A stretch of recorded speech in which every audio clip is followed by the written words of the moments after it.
Hi అండి, అందరికీ నమస్కారం. నిన్న బిగ్ బాస్ 9లో నామినేషన్స్ జరిగాయి మండే. అయితే బిగ్ బాస్ ఒక పవర్ ఇచ్చాడు ఎవరికి? కెప్టెన్ దివ్యకి. ఎవరినైనా సరే ఒకళ్ళని డైరెక్ట్గా నామినేట్ చేయి, ఎవరైతే నామినేట్ అవ్వరో వాళ్ళని అని చెప్పారు.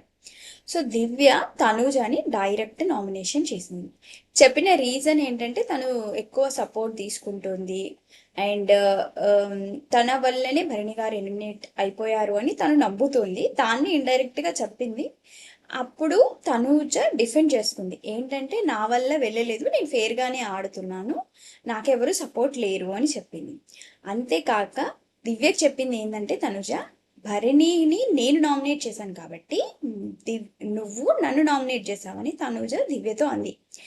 సో దివ్య నామినేట్ చేయాలి అనుకున్నప్పుడు తనుజాన్ కాకుండా నా అజంప్షన్లో పవన్ చేసి ఉండొచ్చు. ఎందుకంటే లాస్ట్ వీక్ హోస్ట్ చేతనే నువ్వు వెళ్ళిపోయే సిచ్యువేషన్స్ క్రియేట్ చేసేంత దూరం వచ్చింది.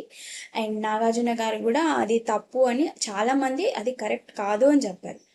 సో దివ్య నామినేట్ చేయాలి అనుకుంటే పవన్ని నామినేట్ చేయొచ్చు, కానీ కావాలనే తనుజని నామినేట్ చేసింది.